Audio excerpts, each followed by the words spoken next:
March is Women's History Month, and our next story is about two pioneering women on the Detroit techno scene. They are known as DJ Minx and DJ Holographic. Both are scheduled to appear at this year's Detroit Movement Festival over the Memorial Day weekend. American Black Journal contributor Micah Walker from BridgeDetroit talked with the women about their musical influences, their personal coming out stories, and what's next in their careers. Detroit is known as the birthplace of techno. Adding to that legacy, DJ Minx, a legend in the city's techno scene, and DJ Holographic, who's learning from those who came before her. How did the two of you meet? Ariel and I met through, of course, music. And being two Black women from Detroit, playing this thing called techno and house music. Yeah. Me being mentorish. Once I know about a young lady doing some music, I've got to meet them. So I went to a party where she was just to meet her specifically. I love that. Holographic looks up to Minx, and the two have formed a bond through music. I'm super honored to get to know her more and more every day. And I can't remember the first time I met you, but I know how many times I've heard of you. I had so many people say, like, if you don't know Minx, you don't know nothing yet. And I was like, you're right. And it just uplifted me to see you because I knew I'm in the right place at the right time. Both of you performed at Movement this year. You've been there several times. What makes each time so special? I would say each time is so special because I've been going since I graduated high school. And I've been going every summer, every year. At Hart Plaza and being the heart of the city of Detroit, to hear music that African Americans made, house music, techno, it's gratifying. Or this past year, oh my God, it was like the best one. I got to play a really fun, phenomenal set. Then I got to see some of my favorite artists like Terrence Parker, and I got re-inspired and getting to dance and express myself and seeing my other family, because that's what it is. Movement is like another family. Absolutely. Movement is like a family reunion every year. And a lot of people around the world actually know that. Minx has been a fixture at the Movement Festival for more than 20 years. I have a stage every year, so I do a House Your Life stage. And we bring in artists that a lot of them haven't played Movement or been there before. But the elevating of these, not only artists, period, but LGBTQ community that come in, they play and they dance with us. It's like building another family on top of the one we already have. What were some of the music that you grew up listening to? I would Motown, Michael Jackson, Diana Ross, honey. Diana Ross. Yes, the Jacksons, Marvin Gaye, Aretha Franklin. Yeah. A lot of Michael Jackson for me. At 18, I started listening to Prince, and then the radio.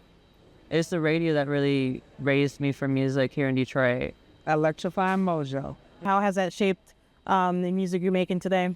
First of all, with us talking about the Electrifying Mojo, he was on WGPR, and he introduced me to a lot of the music that I still play today because this music is timeless as well. He played a lot of Prince. He played a lot of tracks that no one else played on different stations, like the B-52s. And Visage, Frequency 7 stuff. He played a lot of new wave. And this is stuff you hear right now that's being produced by house music DJs using the same samples, and we can still play that music today. How did clubs like the Music Institute help you realize that you want to be a DJ? Going to the Music Institute and seeing those people dance like they cared about nothing in the world, and them, it just being such a togetherness at this place, that was a feeling that I wanted to deliver. I saw the DJ at the Music Institute and he would be getting down. I was like, oh, I think I can be a DJ. But realistically, it was my mentor that pushed me to say, well, if you want to be a DJ, be a DJ. The first thing I thought was, nope, I'm a woman. I can't do that. So then I started hearing about the women that were DJing. Like there was Stacy and there was Kay Hand, rest her soul. as Serena Tyler. And I just, started practicing and realizing that it is something that I as well could do. I worked at a nightclub called Necto when I was 20, and I used to be in the Nectarine Ballroom where Jeff Mills was the wizard like long ago. He had a residency there, and I would hear the DJs perform there every night and hear how he would get people to come to the dance floor, but also let them go to chat and mingle with other people. So I can see like there was an art to it, and I just want to be a part of that. DJ Minx and DJ Holographic share their coming out journeys as queer artists as well. In 2021, Minx came out publicly on Instagram, saying in a post, "So here I am, Minx, DJ, producer, mama, partner, lesbian, friend." I've got friends that thought it was a bad idea for me to come out. I've had a husband, I have daughters, and I look like the, homebody that people wanted to see out there DJing. But just constantly hearing that it wasn't a good idea to let people know that, I live the way I live. So I had to get over that finally and just let it go. When I actually did come out, the phone calls that I got, like at that moment, like the post went up, I sat, and my managers were all like, "We're going to be up." But people that read the post were calling me, "Holy smokes, I cannot believe it. I love you so much. Thank you for doing this." One person said, "You just helped me. I just came out, or you let it be known that it can be done." And like an entire world opened up. Even with my family, like I came out in a weird way of being bi, and people are also, even the community in our community, are not the nicest to bis, but it was still that moment of when I told my family this. This is where it got kind of weird, because I expressed it to my mother.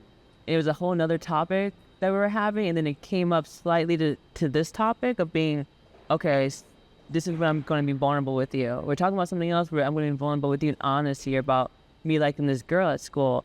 But I don't know if she fully understood or like was willing to make the next move, because I don't know, it was a book on the conversation, but she was listening. And then of course she told her mom, which is my grandmother, and my grandmother just said, which is really made me very happy, that she said, like, as long as you meet someone that respects you. And that was really nice, because that means I got like reinforcement there. I played a majority only queer places in my first 5 years of DJing, so there was not a conversation of like coming out. I'm like, I'm here. Like I'm here. Yeah. I'm here and I'm queer, but there was always naturally there. What's next for the two of you? Any future collaborations? Yeah, we've got something brewing. Very, very Detroit. I am currently planning my 2025 movement stage. I have a few remixes coming out soon. I don't even want to think about 5 minutes ahead. But in truth, it's going to be music. It's going to be art. And it's going to be Detroit. Always. My biggest thing right now is the Zodiac thing is a big project for mine. And just like really just working on my music, honestly. Like I love gigging and working on music. So I have a lot of stuff. The funny part is like I'm an ambitious person, so I don't think I'm doing a lot. Probably doing a whole lot. I'm doing too much. Yeah. I'm doing the most. Exactly. Right, and that's what it is, doing the most.